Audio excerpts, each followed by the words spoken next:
Hello, listeners, old and new. You have found your way to Never Seen It, a podcast about movies that we haven't seen yet.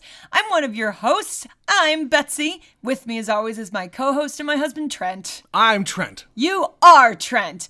Today, we are watching a movie that I have seen one whole time, and that Trent has never seen. Nope. We are watching 2006's The Da Vinci Code. Oh, boy. Now, I think it's going to be an interesting one because I have read the book and seen this movie. You have done neither. Correct. So what do you know about the Da Vinci Code, Trent? Either version, really. It's a weird Christian conspiracy. And that's about it. Tom Hanks is in it, and yeah, they go to the Louvre in France, and there's like hidden codes and hidden shit. Like, it's basically National Treasure, but not fun.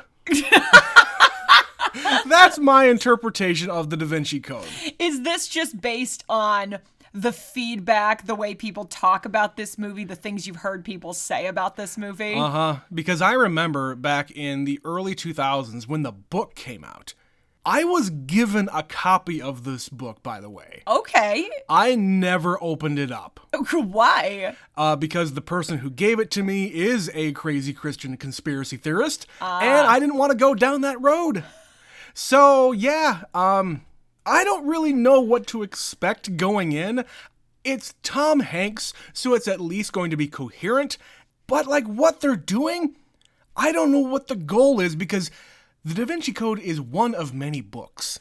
It is. And I don't know if this is like all-encompassing or if you have to see the rest of them to get it all. No, so there I think are either 4 or 5 of these books now, and they take place, there's one of them that's like a prequel to this one. Okay.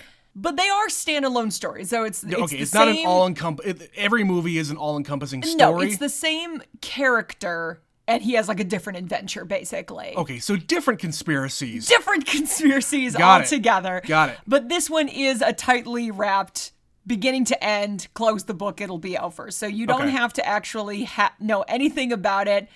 When you go into this one, you don't actually have to, I think, even necessarily see this one to make sense of the other ones. Okay.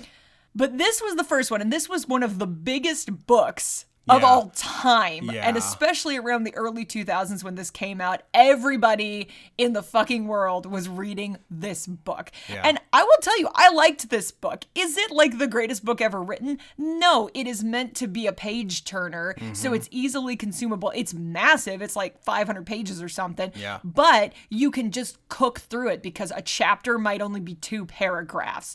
So it's meant to be one of those that you pick up at the airport and read on the plane, and you could just kind of finish it in a couple of days or a day if you're a really voracious reader. Would you classify this book as something like serious, where they're really digging into whatever fiction that they're trying to present, or is this just like a popcorn movie? Yes. Or popcorn book Yes. that has nothing like of substance to it? Both. Like, I think they're It's aware. serious about its this bullshit.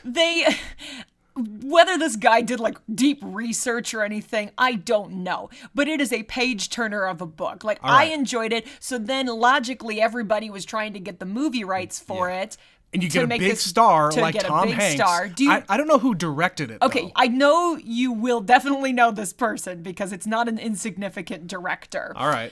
And then there's also many other people in this movie. Do you know anyone else who's in this? I'm sorry, I just remembered. It's Ron Howard. This is a Ron Howard movie, yes. Holy shit. Yeah. Yeah, so they really went after some big names here. They did, because this was, one of those, like, the hottest book of the century, it's a the huge biggest book, the property. biggest movie of the year. Do you know anybody else who's in this off the top of your head? Monica Bellucci? Is she in No. this? No, not that I'm Maybe aware I'm of. thinking of something else that we were kind of thinking about watching. I think you're thinking of something else. I do not know anybody else. Okay, I know there are people you will recognize, however. Fine. Clint Howard. Sure. Clint Howard will absolutely be in this movie.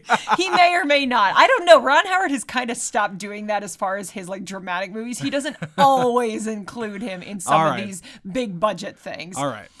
So I will be most interested in your interpretation of this, not having a lot of context for the book. Yeah, I obviously had a very different interpretation from book to movie. Yeah, and the fervor has completely gone away. Oh, yeah. Like, this movie apparently was a big hit, even though, like, the critics hated it. I just glanced at it. It was in the 30s on Rotten Tomatoes, and I think the subsequent movies that came after were like in the 20s and teens. Yeah, there's 3 of these. Yeah. There's like 4 or 5 books and 3 movies. God. So go figure. But we're not worrying about the sequels and the prequels right now. We are just worrying about 2006's The Da Vinci Code. We're going to go watch it and be right back.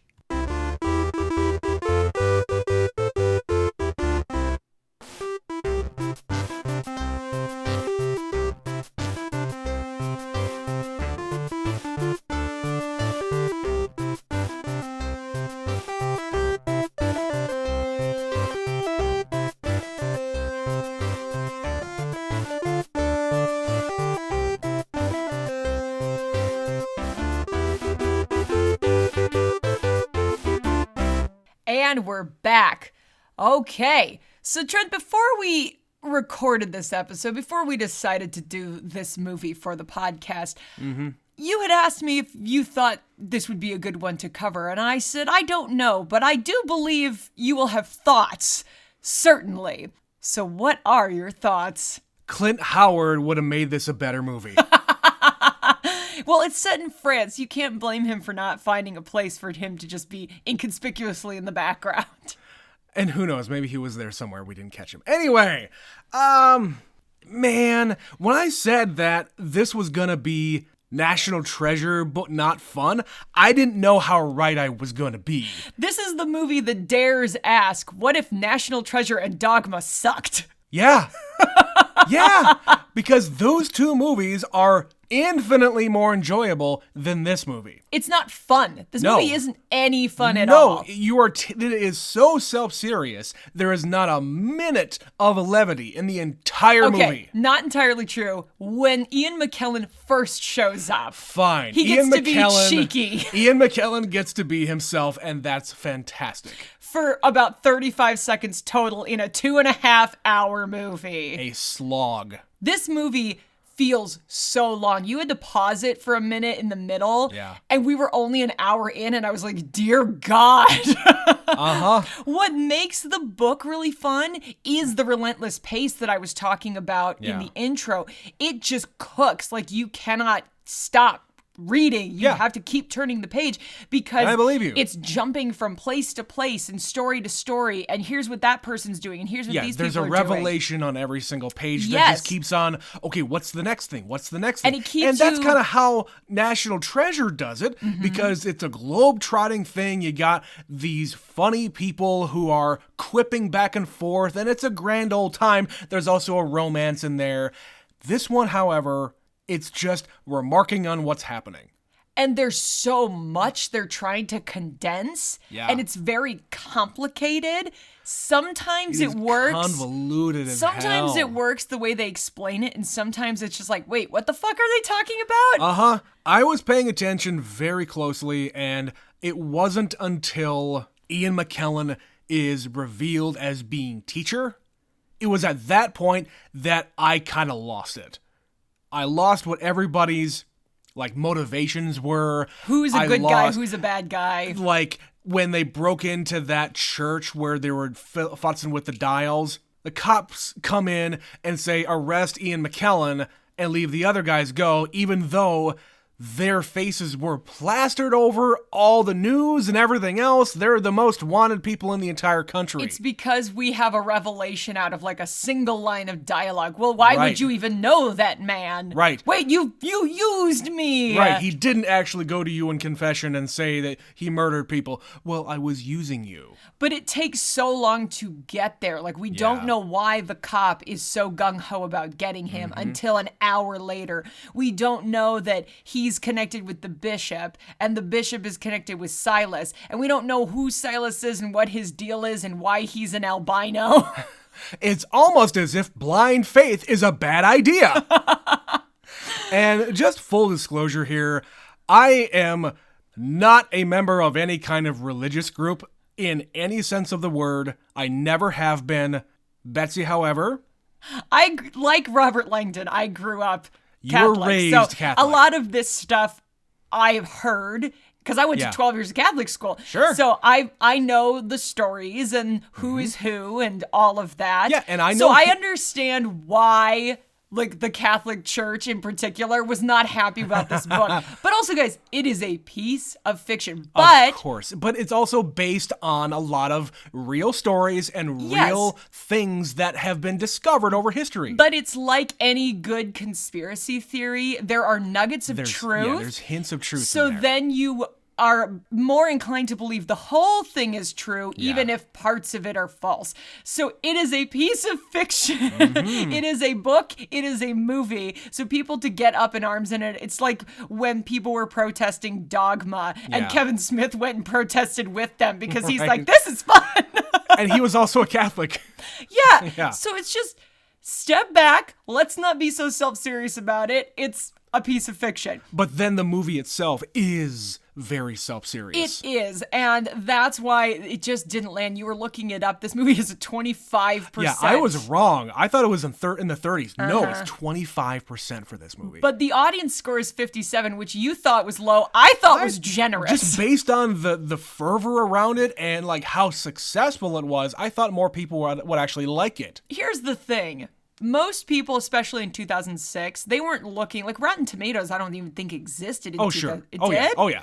In any case, people weren't so concerned, and word didn't spread nearly as quickly about when a movie was truly awful. Sure. They had to go find out for themselves. Yeah, you're right. And I think the opposite effect happened with that other book adaptation, the Dark Tower. Like that, they were going to make a bunch of different movies in that entire series, but because the first one bombed so terribly, they canceled all other plans to make more movies.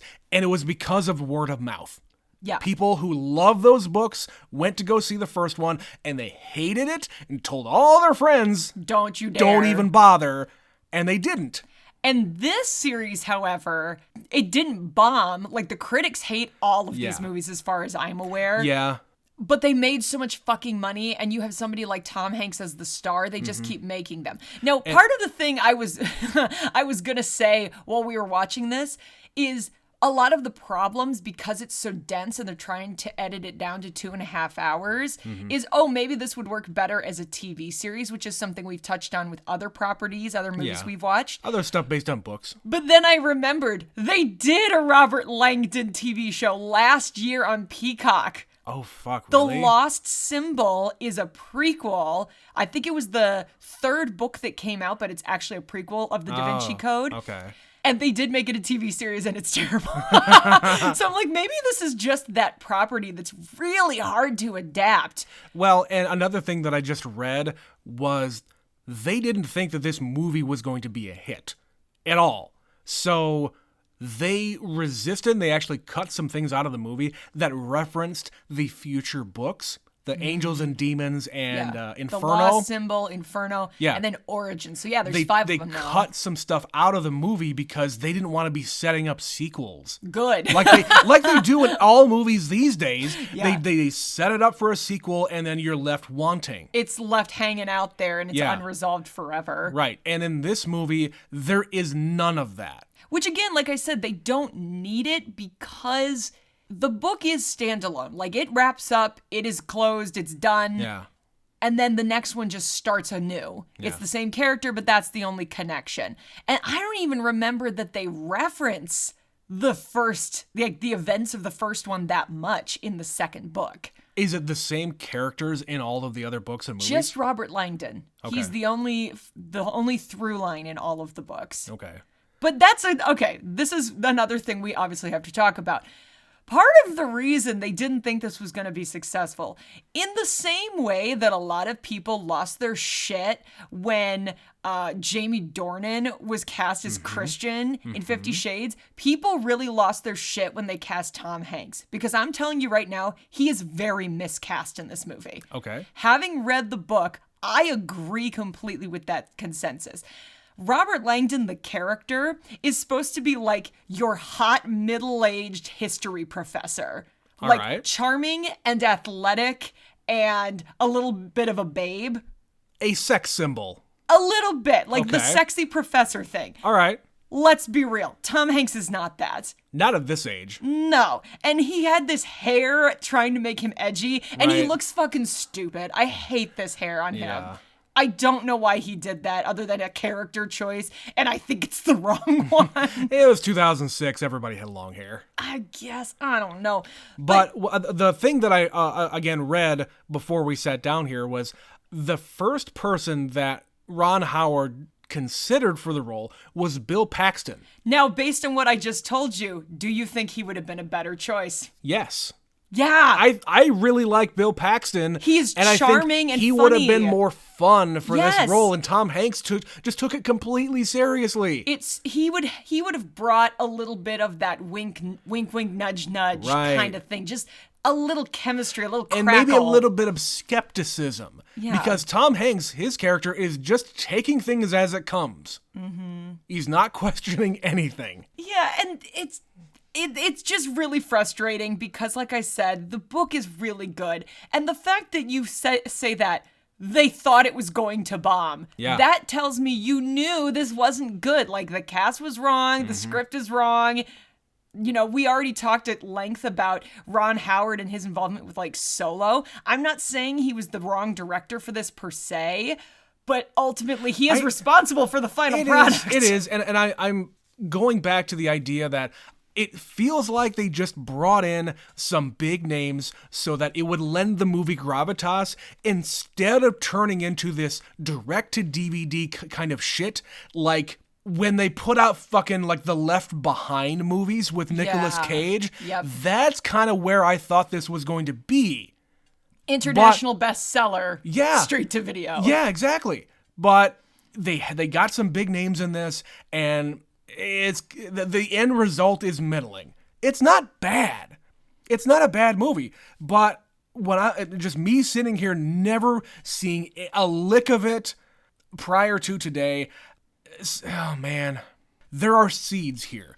But because I've already seen Dogma and because I've already seen National Treasure and them melding these two movies together, I know it's not intentional, but that's all I was thinking about throughout the entire 2.5 hours of sitting here. Because those two movies are really fun, and there's just incredibly little fun in this movie. Yeah. And I just keep going back to the book, and you can't really, when you haven't read the book and you see the movie should stand alone. You shouldn't have to worry about what happened in the book. Yeah. But the problem is, I've seen two of these movies, and they're both bad. Yeah?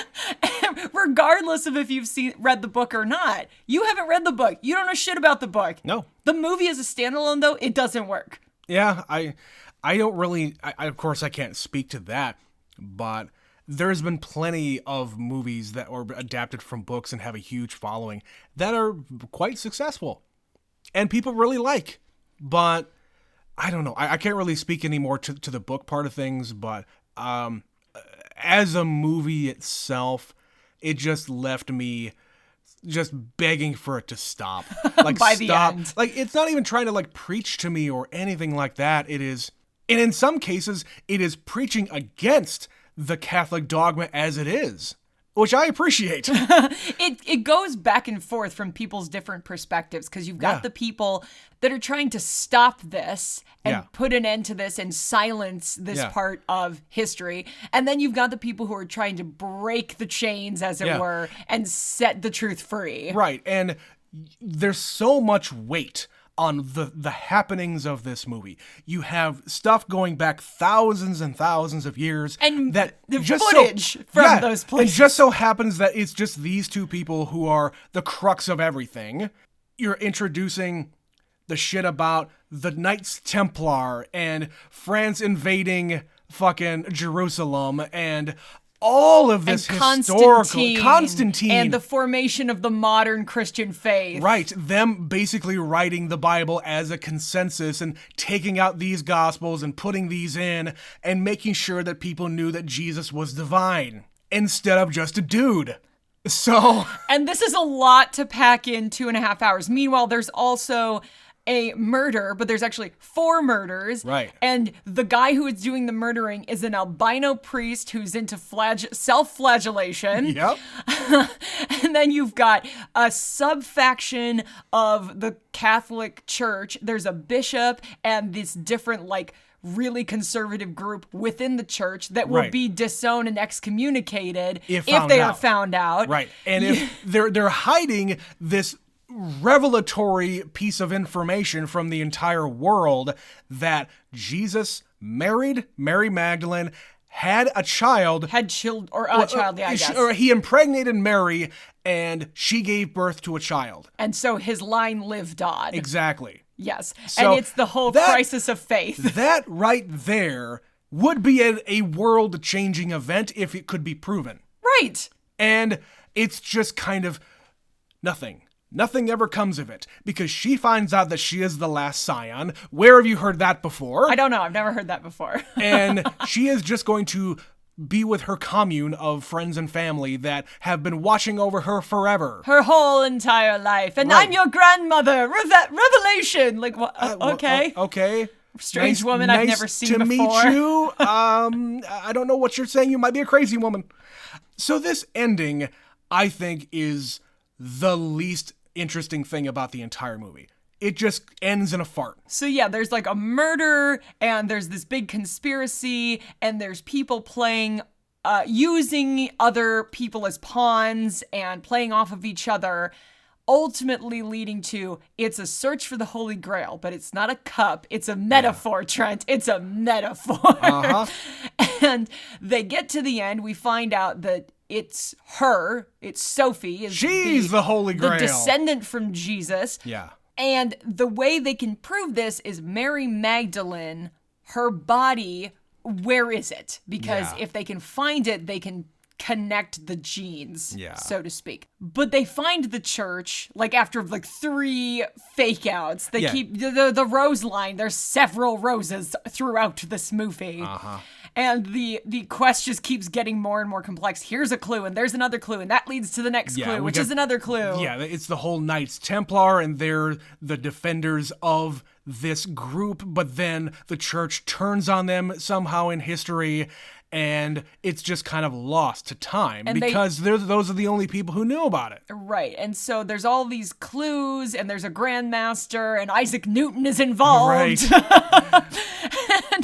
And we get to the end, and they find the place based on a little riddle that she should be. And they say, oh, she was here, but we don't know where she is now. She's lost forever. He took the secret with him. But of course, Robert Langdon, being the brilliant symbologist that he is, figures it out while shaving. And he finds where she's buried. Bloodline. Beneath the Louvre. The Louvre? Yeah, and this was, okay, I'm going to tell you a personal story. This movie came out in 2006. I went to Paris with my friend in 2008.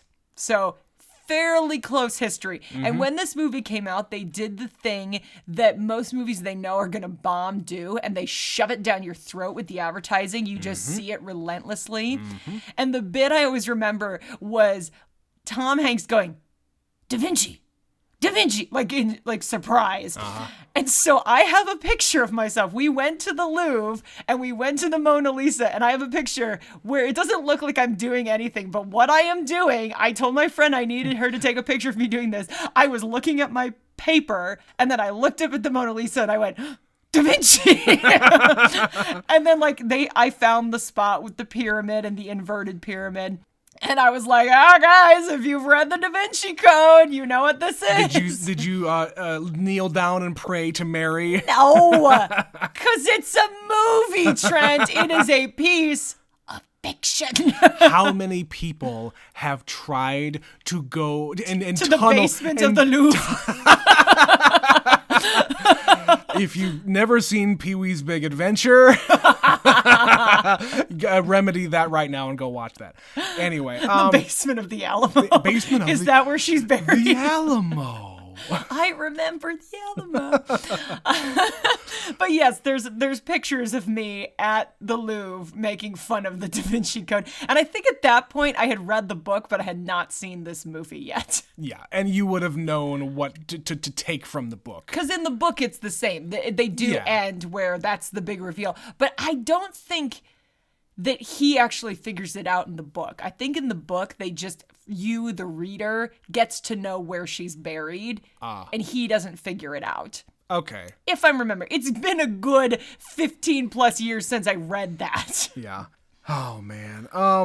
So let's talk about some other, just the people in the movie. We barely talked about the actors. No, so, did you remember Paul Bettany was in this? Not in context of this movie, but I did know that Paul Bettany played someone that self-flagellates himself, and with as many movies that he plays a priest, or some kind of... some variation thereof. Some variation of that, it makes sense. But no, I did not know he was in this movie and had this role. For him in 2006, this was a pretty big deal because he wasn't really too famous in the early 2000s. Mm-hmm. It was kind of a beautiful mind that sort of put him on the map, hence, getting to work with Ron Howard again in this movie. Yep. And this was a very big deal. Again, he's the main antagonist. He is this iconic villain from the book. He's the menace.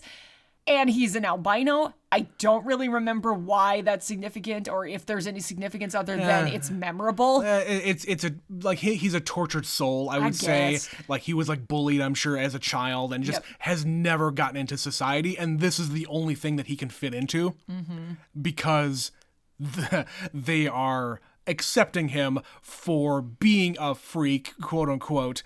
A perceived freak. But even though he's just their muscle. Right, they use him. Yeah. He is very poorly used by all around him. Yeah. A tortured soul. But this is kind of the beginning of him, the joke that he plays priests a lot. Mm-hmm. Because after this, you had Legion, where he's, I think, an angel. Yeah. You had, what was that? He wasn't in that Heath Ledger movie. No, he wasn't. The Order. Oh. No, I don't think he's in that one. I don't know. But he plays a priest a lot. Go and look into this, guys. He's done it 4 or 5 times. It's just kind of a joke. So you've got him. Alfred Molina is in this movie. Yeah, and that's somebody that I had no idea was in this movie, and I've seen very few movies with him. And he's not in it very much, not so really. Kind of a weird choice. I mean, he is a pivotal role. He plays a pivotal role, but in the movie itself, he's barely a factor. Yeah. You could almost... I don't know that you could have edited him out, but I feel like you could have at least tightened some of that stuff. It could have been dialogue or he had one scene. We didn't need to keep going back to him. I suppose. But I think them having this council, there had to be some kind of connection to this secret society amongst the Catholic Church of the high-ups at the Catholic Church, because he's a goddamn bishop. Yeah, and there's secret societies within secret societies in this movie. There's just so many secrets and conspiracies. And it's very hard to follow. Wait, are you one of the good guys or one of the bad guys within the bad guys? Right. Who are you and why are you relevant? And to connect it again to National Treasure, you also had the secret society of the Freemasons in that group. And they even mentioned them in this movie, too. Did they? Oh, yeah, they did say Masons. Yeah, they say when they go to that church, at the end, this church is built by the knights, and there's all this imagery here. There's the Egyptians and the Masons and the pagans and blah, blah, blah. It's all intertwined in this one church. Yeah. But yeah, so we got Alfred Molina, then Ian McKellen, which of course he first shows up as a voice, and you're like, I know that voice! I know that voice. Yeah, and he was really good in this. Up until they made the turn. Yeah, when he's just getting to be the fun, silly old man. Yeah. He's a joy to watch, and it actually lifts this dull movie. Yeah. For a good 20 minutes, suddenly you get excited about it because he's bringing his charm. And the most interesting part of the movie for me was the scene with him in his parlor where they're talking about the Last Supper. Yeah, he's making his argument, his historical search. He is a Grail enthusiast, hunter, if you will, historian. So having all this imagery there for the audience to look at and make the connections that he would. I think that was the best part of the movie. And you've got Robert Langdon there being kind of the realist and the counterpoint where he's like, well, you are playing around with these facts to suit your theory instead of letting them support things the other way around. You're You're stretching. Yeah, so he's sort of there to play off of him. Right. And it's interesting, like they're having a philosophical and historical debate between the two perspectives. And that's very interesting, but Robert Langdon is not a biblical scholar. No. He is a symbol-minded person. He is a religious symbologist, I believe is his title. I just thought he was into symbols and nothing else. It's like at the beginning of the movie, the presentation he is giving is on religious symbolism. Okay. So yeah, he's a symbologist, but a lot of symbols have religious tones. So, agreed. Yeah, that's where it all comes from. All right, fine.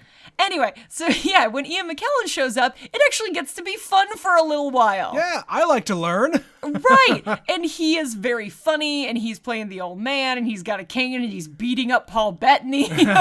Yeah, and I enjoy this sequence because you get to play around with history. You get to ask the question, what if? You get to bring up these scenarios that most people would not even attempt to do because they just accept the line. They accept the line that this is how it was with Jesus. This is how it was at the Last Supper. This is what happened after the Last Supper. End of story. Right. It's also, again, it's that thing about conspiracy theories. Like, this is the way their mind works, where it's like, well, what if that really happens? Whether or not any of it is true, this guy believes it. These groups believe it. There you go. Yeah. So yeah, he shows up for a little while. The woman in the piece is Audrey Tautou. I don't think have necessarily seen her in anything. She's mostly a French actress, but she was coming off of Amélie, which was a big hit in the early 2000s for her. Yeah. So they were trying to bring her over to America, and they haven't really managed to do that. It didn't really stick. She is delightful. Like, she is super cute. She's very talented. Mm-hmm. I have seen a number of her movies, and she is just oozing charm. She is just underwhelming in this movie. Yeah, and I think the struggle that the movie has is because so much of this is in French, and you have a lot of subtitles, and you have a lot of accents that are maybe a little hard to understand for an American audience. If this is intended for Americans. Especially a mass audience. Mm-hmm. A huge audience that is going to go see this movie after reading the books. And I appreciate when they cast real French actors for movies like this. Jean Reno is in this. Yeah, he's another great actor. He's the bad cop until he's not the bad cop. Right, he is a misguided cop if he is anything. Yes. But he's got like a nickname where he's like, they call him the Bull, and once he has set his eyes on you, he will not give up. Apparently his name is kind of a joke in French. In the translation in the movie is actually Angry Fucker. I'm sorry, what? Yeah.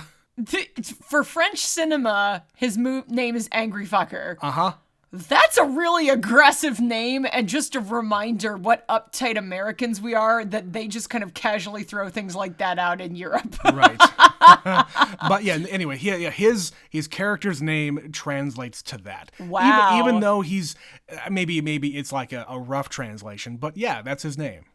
Anyway. All right, then. Yeah, and that's kind of the bulk of the cast. Everybody else is just sort of minor characters. Yeah. It's not that anyone is bad per se. I just think they did the best they could with the content. The material they were given is lacking in quality. Thus, their performances are just, they're doing what they can. These are all top-notch actors. Yeah. In a ho-hum project. And I feel like they took this movie like it was a history project rather than an entertaining movie. Yeah, it's not entertaining. Like, either you needed to go, like, more dramatic. I don't know really how you could do that. Like, take it less seriously. Yeah, but, like, you can't really do that very well if your source material that stuff is based on is religious in nature. And unless you are actually going for a dogma type of a movie, which nobody ever does. Tell me the last religious comedy out there. Saved. I guess that came out in what, 2005? 4, somewhere around there. Yeah, somewhere around there. It just doesn't happen. It doesn't. People are hesitant to go there, or if they do, they hold back. And I get it. Like, this is tricky because it is a global hit for the book. Mm-hmm. Movies are much more easily accessible for people, and you've got how many millions, a billion people or something that are of this faith. Sure. It gets tricky. Like, you don't want to offend people. You want them to go and see the movie and appreciate it. Yeah. And again, you want it to be a blockbuster. Yeah. Again, I say it is a piece of fiction. Don't take it so seriously because you can interpret it. Like, he even gives a speech at the end of this movie. Robert Langdon literally says to this woman, it matters just what you believe. Like, you could do this. The power is, you could come out and tell everybody who you are. You could do the DNA test. You could keep it to yourself. Yep. You could completely reveal everything, or you could keep it to yourself. Yeah. Like most people really should when it comes to their own religious beliefs. It becomes a big metaphor at the end of the movie where his speech to her is the metaphor to the audience. Like, believe this or don't believe it. Who gives a shit? Yeah.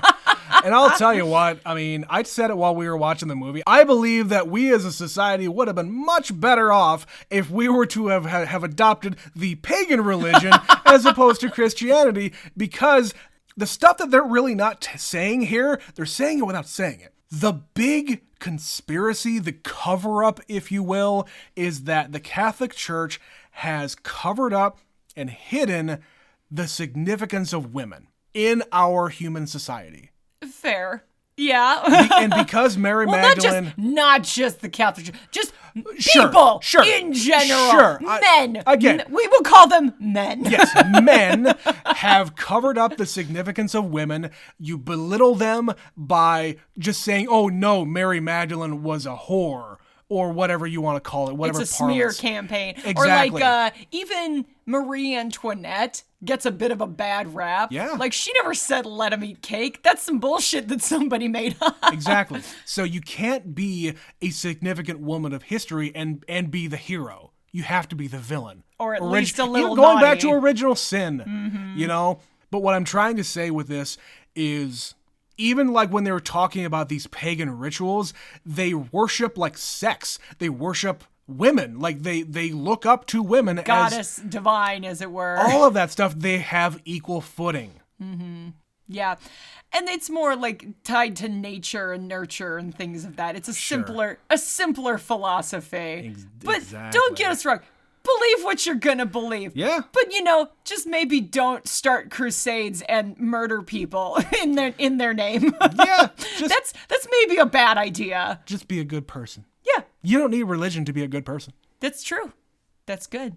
Well, Trent, is there anything else about this movie that you desperately want to talk about before we get into a really long-winded philosophical debate? I could keep going. I'm not here to poo-poo anybody's religion here, but this is my own beliefs. No, my immediate thought after all that is we need to go and watch Monty Python and the Holy Grail.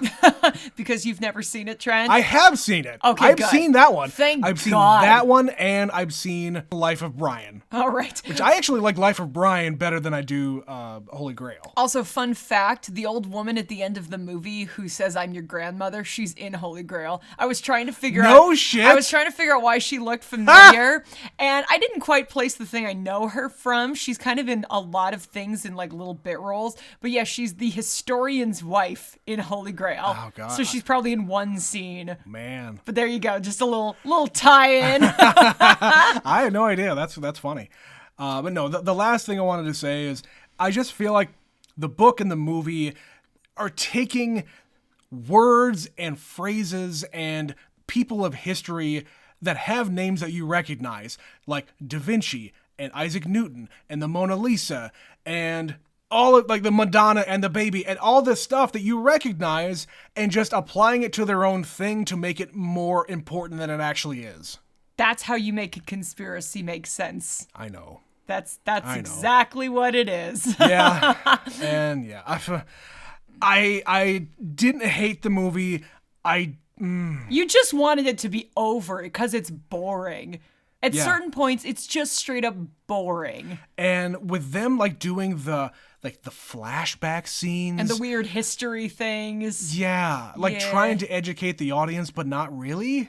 And like these flashbacks with the two characters of Tom Hanks in the well and her with her grandpa. I don't think they needed to do that stuff. There's a few of them that seem just extra for the sake of being extra. Yeah, they shot these like big war scenes. Yes, they did. And for like 12 seconds. What the fuck? Like, how big was your budget for this movie? Very, very big, because this was the biggest book for I don't know how long.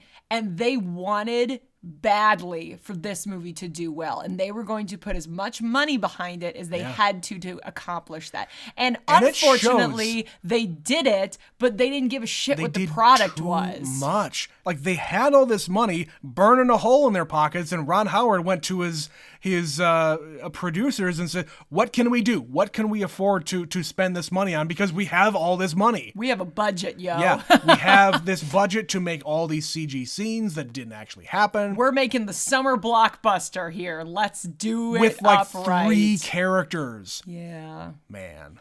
Well, and I'm not suggesting we watch the second one, because if memory serves, the second one's even worse than this one. Maybe I'm wrong.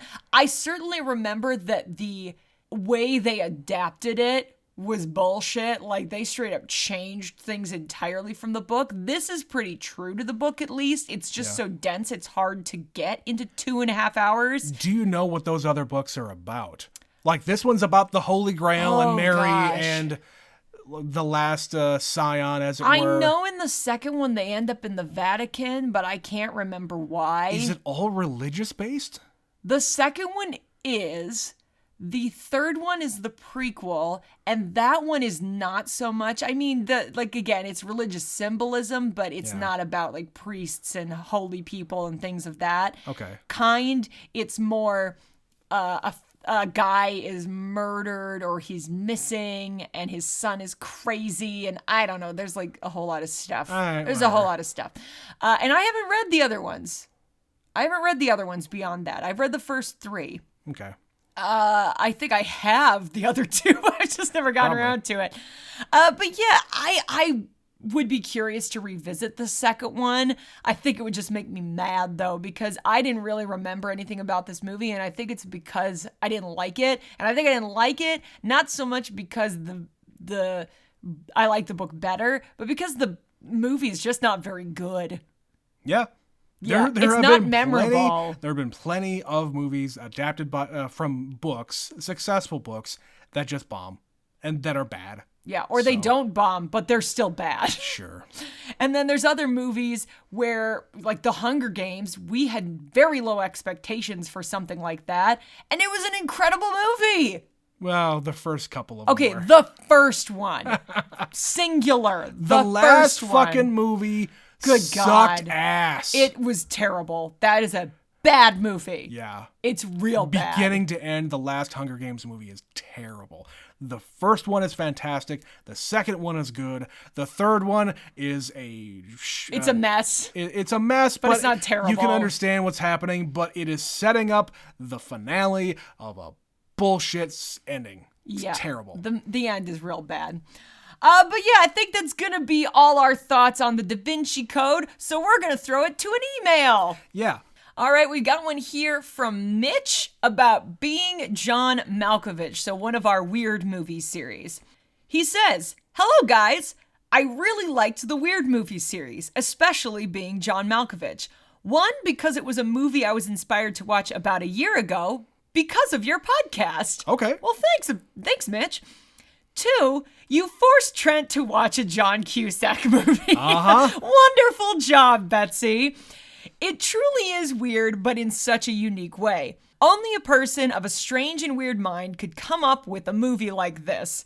John Malkovich was fantastic in this movie, so the writer was correct to be insistent upon him. Yeah. A few more podcast tidbits. Trent didn't get the Arrested Development triple meaning? Seriously? I got 2 of them, not the third one, apparently. I usually side with you, but this is making it difficult. Another item from the Poltergeist podcast was the talk of the, quote, anus referencing the Sarlacc pit in Star Wars. Yep. Technically, Return of the Jedi hadn't come out yet in 1983, so this predates it. Poltergeist predates it. Yeah. Star Wars references Poltergeist? Yep. Either way, always love the Star Wars references. Keep on chuggling, Mitch. And he does end with a question mark. He does. There's a question mark there. So yeah, keep on chuggling, listeners. We had to look this up, guys. Did you know that this is a song by CCR? Because I didn't. No. Betsy and I took a trip to Milwaukee recently when this email came in, and we had not ever heard this song or even knew it existed, but yeah, it became the song of our trip. Keep on chuggling. Keep on chuggling. And literally, the lyrics of that song are 80% him just saying, keep on chuggling. Really? I made you recite them to me. They're weird. Yes, I recited them in a very, matter-of-fact way. You sure did, Trent. You sure did. But thank you, Mitch, for that email. And Thank you, Mitch. For always listening and writing in. We do appreciate that. If you would like to be like Mitch, you too can send us an email at neverseenitpod@gmail.com. We're not charging for that yet. Nope, that's free. You can also follow us on Twitter, neverseenit_pod, at least for the time being. Mm-hmm. We'll see what happens there. Twitter is a strange and interesting place right now. But we're definitely still on Instagram and Facebook, neverseenitpod1. That's the number 1. We post stuff daily, just fun things, keeping it interesting. You can also support the show by clicking the link in the podcast description on Anchor and throwing us a buck or two. Yeah. And that is going to be the end of this episode about the Da Vinci Code. No promises that we're going to revisit this anytime soon. Yeah. Or that we will cover any of the other ones. Yeah. Depends how painful we want things to get. And I'm curious. I'm really curious what everybody else thinks about this movie. Did you see it when it was brand new? Did you have weird philosophical thoughts and conversations with your friends after seeing it, or did you just think it ended with a wet fart? Did you read the book and then see the movie? Did you see the movie then read the book? Yeah. We'd like to hear from you, so let us know. But we don't have any series going on right now. We're just going to keep on chuggling, as the man said. That's right. And we're going to be doing a lot of random things as we kind of creep ever closer to the holidays and the Oscar season. We're going to be covering a lot of newer movies for sure, because there's going to be stuff coming out in the theaters. So we're trying to throw in as many of these rando older movies as we can. We sure are. But in the meantime, this has been another episode of Never Seen It. I have been Betsy. And I am Trent. And we will see you next time. Juggle.